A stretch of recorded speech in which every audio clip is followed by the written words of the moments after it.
예수님께서 십자가형을 언도받고 이제 골고다 언덕을 오르고 있는 그런 장면이 등장하고 있습니다. 우리가 한번 마가복음 때 들었듯이 십자가형의 절차는 동일합니다.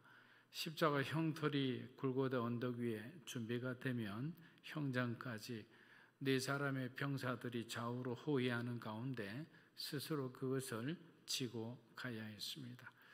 그러나 예수님은 밤새 이곳저곳으로 불려다니며 재판을 받으셨고 로마 군인의 채찍질에 거의 체력이 완전히 그냥 바닥나 있는 상태, 걸어서 가라 해도 가기 힘든 그런 상태였습니다. 힘겹게 짊어지셨지만 십자가의 무게에 계속 반복해서 쓰러지며 올라가고 계셨습니다. 여러분, 그래서 이스라엘에 가면, 예루살렘에 가면 예수님이 넘어지신 그 자리까지 표시를 해서 그렇게 상업적으로 이용하고 있는 것을 보면 사실 화가 나기도 합니다.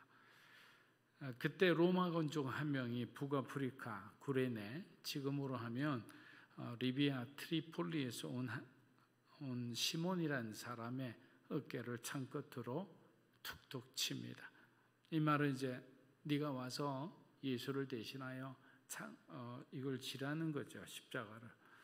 트리폴리에서 사는 이 디아스포라 유대인 중 한 명이었던 시몬은 이 유월절을 맞이해서 순례객으로 올 만큼 신앙이 좋은 사람이었습니다. 그런데 그렇게 기대하고 왔는데 자기에게 주어진 것은 사형수 대신 십자가를 지는 아주 재수 없는 하루를 보내게 되는 거예요. 그리고 이미 이 범죄인들과 접촉을 했기 때문에 그는 공식적인 어떤 유월절의 어떤 잔치를 함께 이렇게 보낼 수도 없게 되는 거예요. 얼마나 그에게 안 좋은 날입니까? 로마 군의 위험만 없다면 그는 아마 그 자의로 그렇게 십자가를 지려 하지 않았을 겁니다. 그러나 우리가 여기서 한번 우리에게 좀 좋지 않은 일을 당했을 때, 우리가 하기 싫은 일을 하게 되었을 때 이런 관점에서 한번 보면 어떨까요? 수많은 사람들이 있었지만 하나님께서는 구레네 시몬을 그냥 콕 집어서 십자가를 지는 사람으로 선택하셨다는 것입니다. 어떤 사람들은 예수님을 따르는 사람들 중에서 일부는 자신이 지겠다고 했을 겁니다. 그러나 로마 병정들은 그들은 허용하지 않았어요. 같은 예수당이 지게 하지 않았던 거예요. 그러나 하나님이 선택하신 그 구레네 시몬은 그들이 선택한 거죠. 로마 병정들이 선택했다고 생각하면 우린 착각입니다. 그렇게 우리가 하기 싫은 일들을 하나님께서 때로는 마치 구레네 시몬에게 십자가를 지우듯 이렇게 선택해서 지게 하실 때가 있는 거예요. 근데 당장은 그것이 무겁고 당장은 수치스럽기 때문에 굉장히 부담스럽고 그 자체가 너무나 그냥 싫은 거예요. 받아들이기도 싫고 생각하기도 싫고. 그런데 하나님께서 지게 하셨다는 사실을 우리가 알게 되는 순간 그렇게 부끄러웠던 일이 나에게는 영광스러운 일이 되는 거예요. 그렇기 때문에 우리가 그 어떤 내게 지워지는 그 문제를 어떻게 바라보느냐에 따라서 우리는 정말 전혀 다른 어떤 삶을 살아갈 수가 있는 것입니다.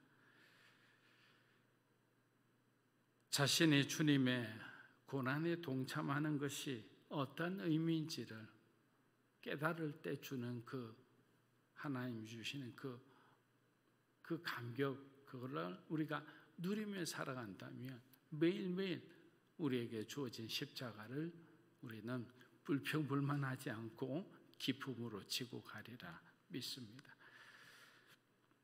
사랑하는 여러분, 이는 마치 앞으로 우리들이 지고 가야 할 자기 십자가를 상징하는 것으로 볼 수도 있습니다.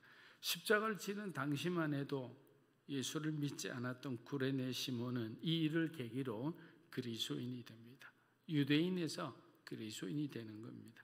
그리고 그의 아들의 이름을 로마 교회가 알 정도로 주의 교회를 위해 아주 헌신된 가정으로 거듭나게 됩니다. 로마서 16장 우리 13절 우리 한번 읽어보겠습니다. 주 안에서 택하심을 입은 루포와 그의 어머니에게 문안하라. 그의 어머니는 곧 내 어머니니라. 자, 로마서에 등장하는 루포라는 사람은 바로 구레네 시몬의 아들과 그의 어머니는 구레네 시몬의 아내였습니다. 저주로 여겼던 십자가가 시몬의 가정에 어마어마한 큰 어떤 축복의 어떤 시작이 되었던 겁니다. 즉 우리가 주님을 위해 십자가를 지는 것은 어려운 일을 우리가 공동체를 위해서 내가 그냥 사람들이 보지 않아도 내가 그것을 묵묵히 감당하는 것은 오히려 큰 축복의 시작이라는 것을 여러분들이 반드시 믿으시기를 축복합니다. 하나님은 다 보고 계시기 때문입니다. 누가복음 23장 27절에서 28절입니다. 많은 사람들과 여자들이 큰 무리를 이루어 예수를 따라갔습니다. 여자들은 예수에 대해 슬퍼하며 통곡했습니다. 예수께서는 뒤돌아서 여자들에게 말씀하셨습니다. 예루살렘의 딸들아, 나로 인해 울지 말고 너희 자신과 너희 자녀를 위해 울라. 자, 그렇게 은혜를 받았던 유대 백성들이 일제히 바라바를 외칠 줄은 아마 그 자리에 있었던 그 자기 자신도 아마 몰랐을 거예요. 내가 아니라도 다른 사람은 그래도 예수의 이름을 외쳐주리라 생각하고 옆에 있던 그 제사장의 눈치를 보며 바라바의 이름을 억지로 외친 사람들도 있었을 겁니다. 어떤 성경의 해석에 보면 그 무리들이 혹시 예수를 외칠까 봐 그 제사장들과 그 서기관들 일부들이 그 무리들 속에 있어서 소위 말하면 감시하듯이 이렇게 돌아다녔다 합니다. 바로 옆에 제사장이 있고 바로 옆에 서기관이 있고 바로 옆에 사두개인들이 있으니까 그리고 백성의 장로들이 있으니까 소위 그들의 어떤 그 위협에 감히 예수를 외칠 수 있는 사람이 몇이 없던 거예요. 주님을 사랑하지만 그 믿음이 약해서 주님을 외치지 못하고 바라바도 외치지 못하고 그냥 끙끙거리면서 그냥 있었던 사람들도 있었겠죠. 정말 다양한 사람들의 군상이 그 자리에서 그냥 다 보였을 거예요. 소위 말하는 믿음이 강한 사람부터 믿음이 없는 사람까지 이 스펙트럼대로 사람들의 그 반응이 그대로 드러났을 거예요. 근데 하는 사람들은 뭐냐면 아마 각기 그런 생각은 한 번씩 해보았을 것이라고 한번 생각해 보는 거예요. 예루살렘에 오셔서 예수님이 얼마나 많은 기적과 얼마나 많은 주옥 같은 말씀을 주셨습니까? 그것을 기억만 해도 예수님이 100% 이길 거라 생각하며 자기 하나만 빠지면 그래도 되겠지라고 생각했더니 다 바라바를 외친 거예요. 여러분 여기서 우리는 정말 귀한 교훈을 하나 얻어야 되는 거예요. 그리스도인들은 하나만 그냥 잠시 이거 눈 감아주면 되겠지. 뭐 사람들 다른 사람은 다 정직하게 살 거 아니야. 그렇게 생각하다가 이 세상이 이렇게 어려워진 거 아니겠습니까? 나 하나가 세상과 타협해도 되겠지라는 생각이 아니라 여러분이 정말 여러분 한 사람이 이 세상을 위해 그냥 지켜준다고 여러분의 자리만 잘 지켜주면 세상은 그만큼 건강해지고 밝아지는 거예요. 어느 순간 우리 마음이 내가 붙들 수도 없는 그런 마음이 되면 정말 위태로운 마음이 됩니다. 그래도 내가 워워하고 위로하고 할 수 있는 그런 마음이 되어야 되잖아요. 세상이 빼앗겨버리면 그렇게 할 수가 없습니다.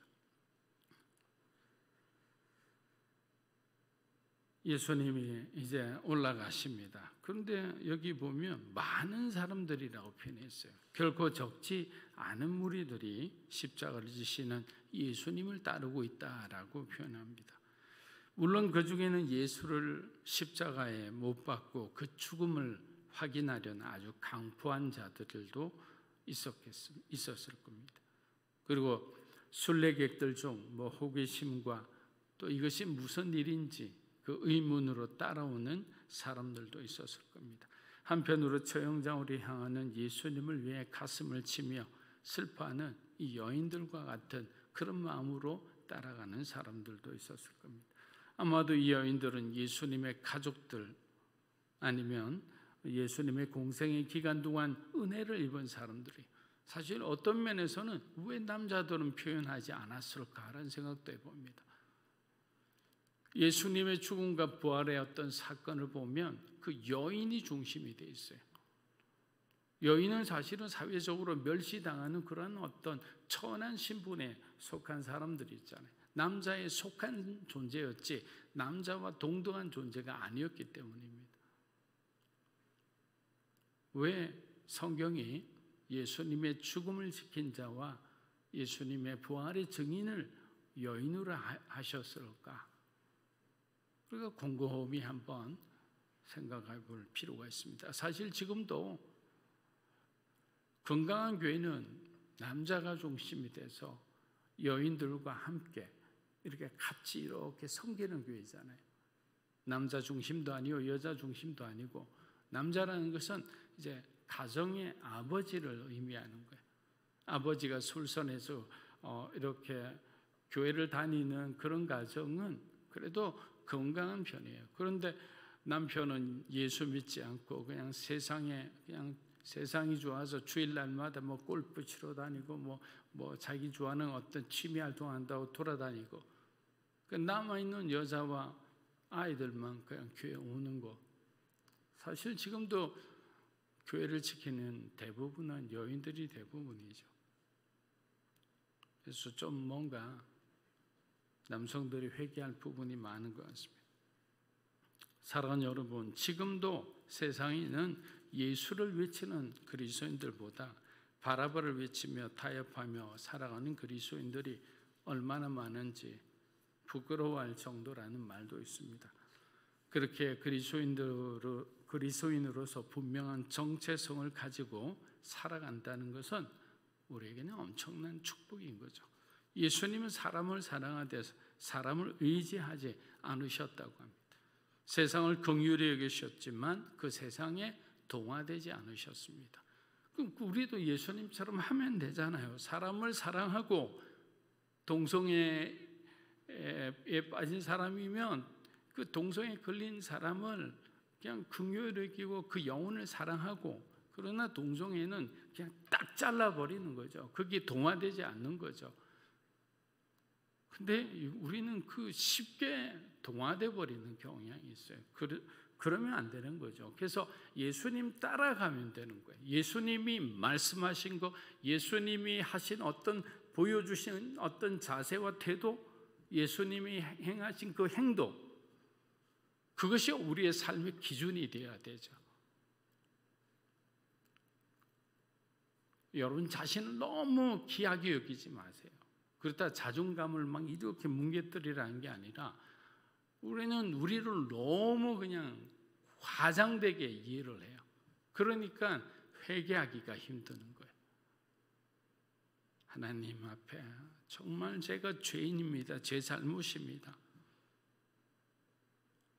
어떤 이유로든지 제가 부족한 부분이 있었기 때문에 하나님 앞에 이런 부족한 부분을 보여드렸다고 생각합니다 라고 하면 해결되기가 쉬워요. 여러분의 삶이 빨리 회복이 됩니다.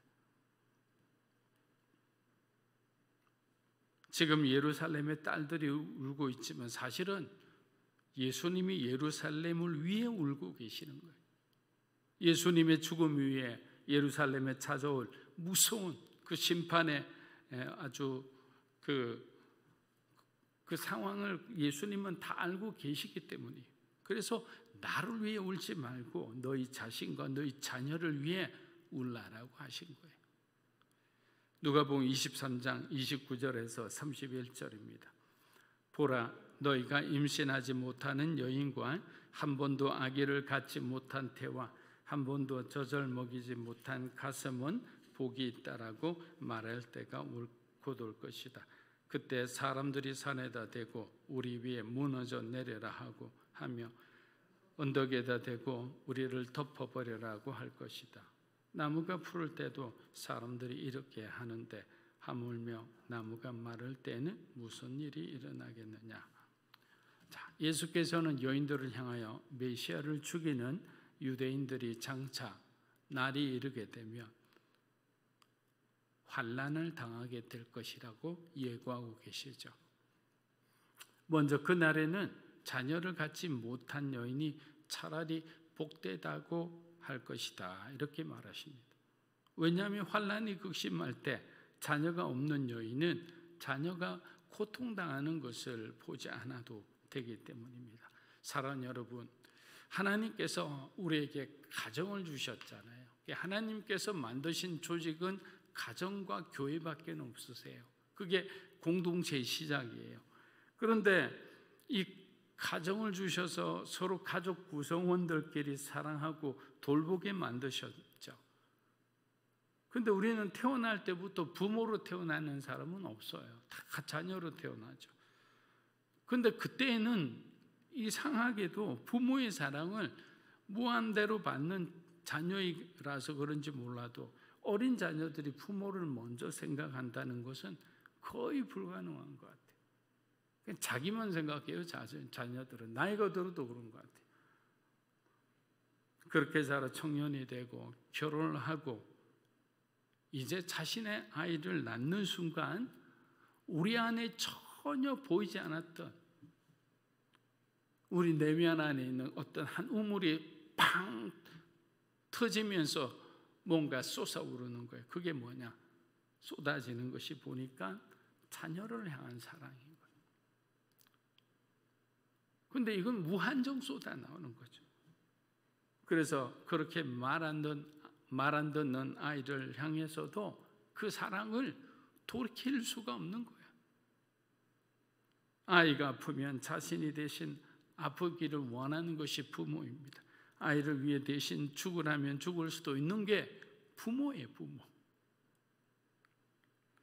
하나님도 우리의 아버지시기에 우리를 구원하시러 하나님의 독생자를 보내신 거죠. 아들을 보낸 거예요. 하나님 자신이 오신 게 아니고 아들을 보낸 거예요.